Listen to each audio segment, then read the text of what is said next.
करण्यात यावा। गडचिरोली जिल्ह्यामध्ये अनेक शाळा अशा आहेत की ज्या शाळेमध्ये शिक्षकांची कमतरता आहे आणि म्हणून शिक्षक भरती करून अनेक शाळांतील शिक्षकांची रिक्त पदं तत्काळ भरण्यात यावी असे या ठिकाणी विनंती करतो। विद्यार्थ्यांवर होणारा हा अन्याय दूर करावा। रोजगार हमी योजनेच्या अंतर्गत MREGHच्या अंतर्गत जो विरोधी पक्षाच्या वतीनं 293 प्रस्ताव हा पहिल्या आठवड्यातला आणि शेवटच्या आठवड्यातला एकत्रितरित्या जो मांडण्यात या ठिकाणी आला त्याच्यावरती बोलण्यासाठी मी या ठिकाणी उभा आहे। अध्यक्ष महोदय, पटोले साहेब या ठिकाणाहून बोलून निघून गेले, जयंतराव पाटील साहेब सुद्धा बोलून निघून गेले।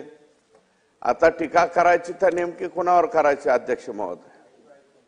जे तोफेच्या तोंडेला किंवा पुढे असणारी मंडळी आहे ते फक्त भाषण करून निघून जात आहेत। याच्यामध्ये पटोले साहेबांनी फारसे काही टीका टिप्पणी याच्यामध्ये केली नाही। एक सरकारला काही दिशादर्शक निर्णय वगैरे असं बोलले, परंतु जयंत पाटील साहेब मात्र जे घ्यायचे ते चिमटे घेऊन गेल्याशिवाय गेले नाही। ते मला आणि अजितदादाला उद्देशून असं म्हणत होते की तुमच्यामध्ये ताळमेळ नाही। मुळात अध्यक्ष महोदय, यांच्यामध्ये कोणता ताळ आणि मेळ राहिलेला आहे हे मला आधी सांग। UPA जे आहे, मी स्वतः माझं मतदान केल्याच्या नंतर मतदानाच्या दिवशी एका टीव्हीला बाईट दिली होती, UPA अंडर 100 येईल, आणि 4 वाजता बाईट दिली होती UPA अंडर 75 येईल। पण मला माहितच नव्हतं अध्यक्ष महोदय हे UPA अंडर 50 येईल। हे 46 वरती आले, अंडर 50 आले। याचं कारण काय अध्यक्ष महोदय? वोट सूट।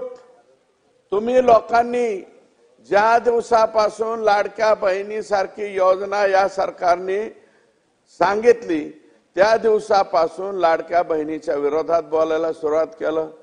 सावत्र भाऊ, आमका भाऊ, तमका भाऊ।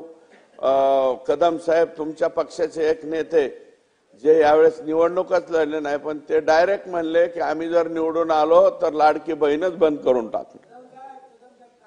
कदम साहेब तुमच्याच पक्षाचे लीडर आहेत। ते तुम्ही नाव शोधा, मी नाव घेणार नाही।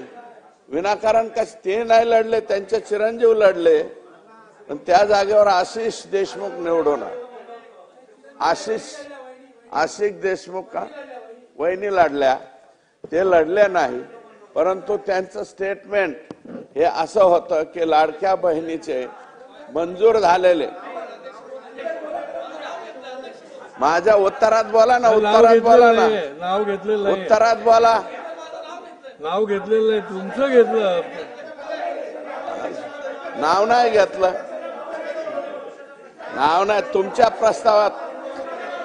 अध्यक्ष महोदय, UPA अंडर 50, UPA अंडर 50 46 जागेवरती आले अध्यक्ष महोदय। हे या 46 जागांमध्ये अध्यक्ष महोदय इथं येऊन यांचा जो 293चा प्रस्ताव आहे अध्यक्ष महोदय, दोन्ही प्रस्ताव वाचल्याच्या नंतर याचा पाय त्याला आणि त्याचा पाय त्याला आणि त्याचा वळ इकडं आणि याची वळ तिकडं, दोन्ही प्रस्तावात सुद्धा ताळमेळ नाही अध्यक्ष महोदय।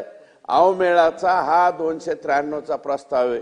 तुमच्यात एकी तर नाहीचे, बेकी दिसते अध्यक्ष महोदय, परंतु प्रस्ताव दाखल करताना सुद्धा नीटनाटका प्रस्ताव तुम्ही दाखल केलेला नाही। अरे 46 का असणार, पण ठामपणे एका जागेवरती राहून तुम्ही प्रस्ताव तरी सादर करा ना अध्यक्ष महोदय।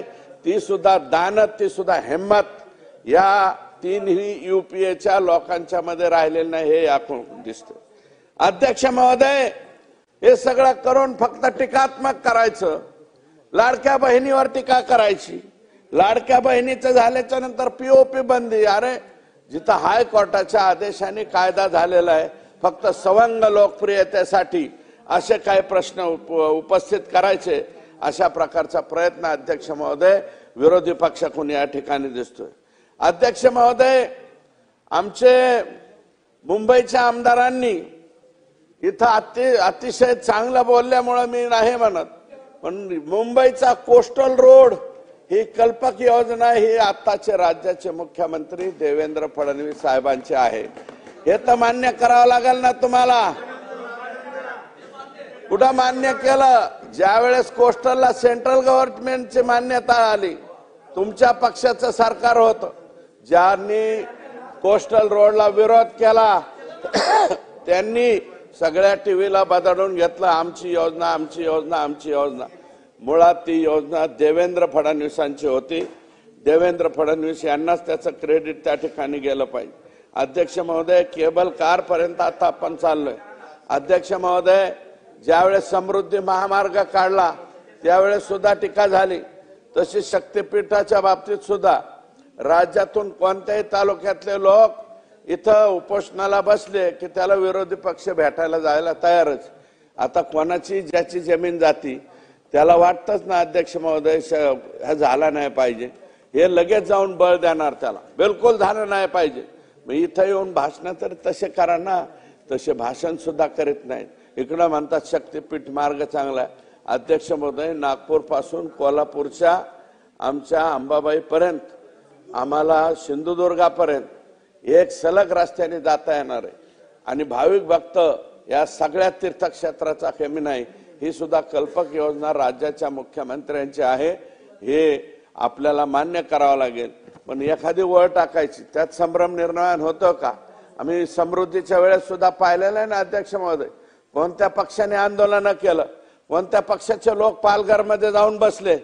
तुमच्याच शेजारचे, तुमचेच मित्र, युपीएचाच एक घटक असलेला पक्ष, हाच पक्ष तिथं जाऊन अजिबात होऊन देणार नाही. नाशिकच्या लोकांना जाऊन हाच पक्ष पेटवायचा अध्यक्ष महोदय की हे समृद्धीचा महामार्ग झाला नाही पाहिजे.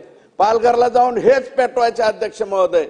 आणि पालघरला साधू संतांना मारल्याच्या नंतर सुद्धा अध्यक्ष महोदय कसल्याही प्रकारचे हिंदुत्वाचा पुरस्कार करणारे लोक मरुस्तर मारले साधू तरी कसल्याही प्रकारची काळजी ह्या लोकांनी त्यांच्या कालावधीत केली नाही. हा, आणि ज्यावेळेस रोड जे आहे अध्यक्ष महोदय समृद्धीचा महामार्ग होऊन देणार नाही म्हणले होते अध्यक्ष महोदय, कसं काय झाला?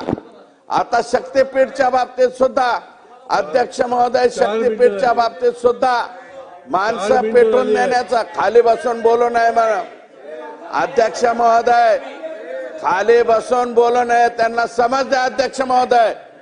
ज्यांना बोलायचं त्यांनी उभं राहून बोलावं आणि माझ्या प्रश्नाचे उत्तर द्यायचे असेल त्यांनी आपल्या भाषणात. नवीन सभासद आहेत म्हणून मी सांगतो अध्यक्ष महोदय, या ठिकाणी राज्यातील बेरोजगारीचा प्रश्न या प्रस्तावामध्ये व्यक्त केला.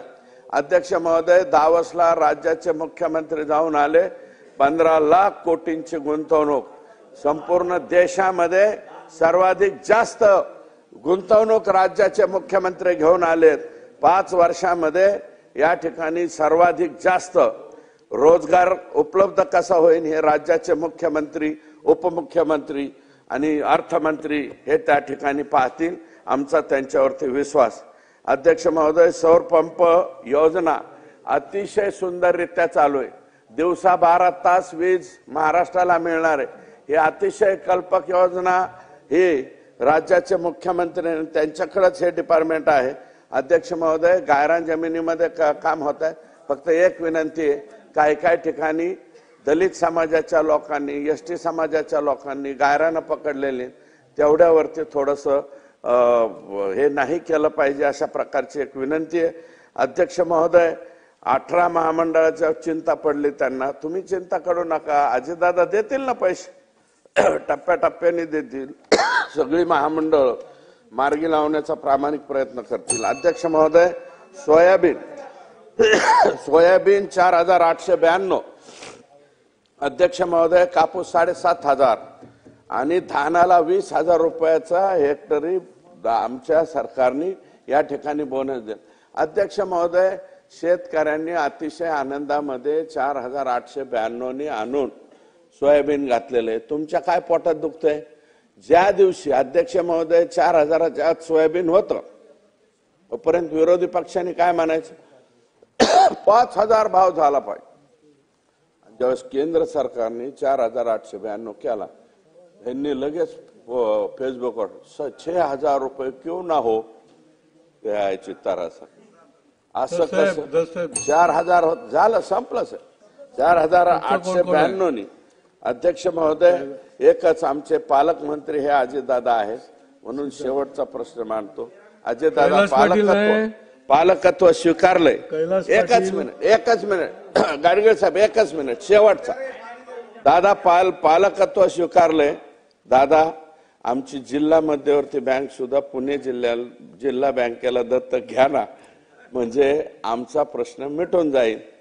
तुम्ही तेवढे आमचं काम करा आणि शेतकऱ्याला पैसा द्या. काय नाही, 200-300 कोटी रुपये लागते तेवढं काम. महोदय, अध्यक्ष महोदय, सत्ताधारी पक्ष आणि विरोधी पक्षाचा 293 या प्रस्तावावरती नाही, दोन्ही विरोधी पक्ष. विरोधी दोन्ही विरोधी सत्ताधारी पक्षाच्या